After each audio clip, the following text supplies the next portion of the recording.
बासी रोटी। एक लड़का था। माँ ने उसका विवाह कर दिया, परंतु वह कुछ कमाता नहीं था। माँ जब भी उसको रोटी परोसती थी तब वह उसको कहती कि बेटा ठंडी रोटी खा लो।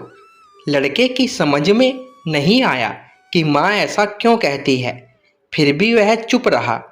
एक दिन माँ किसी काम से बाहर गई तो जाते समय अपनी बहू उस लड़के की स्त्री को यह कहकर गई कि जब लड़का आए तो उसको रोटी परोस देना। रोटी परोस कर कह देना कि ठंडी रोटी खा लो।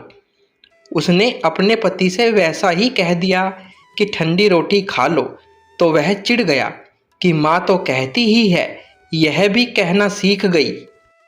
वह अपनी स्त्री से बोला कि बता रोटी ठंडी कैसे हुई, जब रोटी भी गर्म है, दाल साग भी गर्म है, तो फिर तू ठंडी रोटी कैसे कह रही है। वह बोली कि यह तो आपकी माँ जाने, आपकी माँ ने मेरे को ऐसा कहने के लिए कहा था, इसलिए मैंने कह दिया। वह बोला कि मैं रोटी नहीं खाऊंगा, माँ तो कहती ही थी, तू भी सीख गई। जब माँ घर आई तो माँ ने बहू से पूछा कि क्या लड़के ने भोजन कर लिया। वह बोली कि उन्होंने तो भोजन किया ही नहीं, उल्टा नाराज हो गए। माँ ने लड़के से पूछा तो वह बोला कि माँ तू तो रोजाना कहती ही थी कि ठंडी रोटी खा ले और मैं सह लेता था, अब यह भी कहना सीख गई। रोटी तो गर्म होती है, तू बता कि रोटी ठंडी कैसे है। माँ ने पूछा कि ठंडी रोटी किसको कहते हैं। वह बोला कि सुबह की बनाई हुई रोटी शाम को ठंडी होती है, ऐसे ही एक दिन की बनाई हुई रोटी दूसरे दिन ठंडी होती है। बासी रोटी ठंडी और ताज़ी रोटी गर्म होती है। माँ ने कहा बेटा अब तू विचार करके देख, तेरे बाप की जो कमाई है वह ठंडी और बासी रोटी है, गर्म ताज़ी रोटी तो तब होगी जब तू खुद कमा कर लाएगा। लड़का समझ गया और माँ से बोला कि अब मैं खुद कमाऊंगा और गर्म रोटी खाऊंगा। इस कहानी से यह शिक्षा मिलती है कि विवाह होने के बाद ठंडी रोटी नहीं खानी चाहिए, अपनी कमाई की रोटी खानी चाहिए।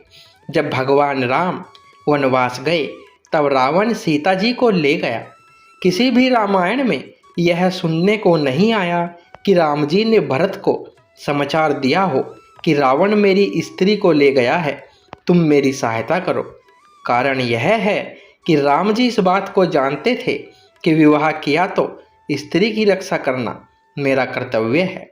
उन्होंने अपनी भुजाओं के बल से पहले सुग्रीव की सहायता की और फिर उससे सहायता ली। सुग्रीव को राज्य, कोष, पुर और नारी ये 4 चीजें दिलाकर अपनी एक स्त्री के लिए सहायता ली। इसलिए विवाह तभी करना चाहिए जब स्त्री का और बच्चों का पालन पोषण करने की ताकत आप में हो। यह ताकत न हो तो विवाह नहीं करना चाहिए। तो दोस्तों कहानी पसंद आई हो तो वीडियो को एक लाइक और शेयर अवश्य करें और चैनल पर पहली बार आए हो तो चैनल को सब्सक्राइब करें। धन्यवाद।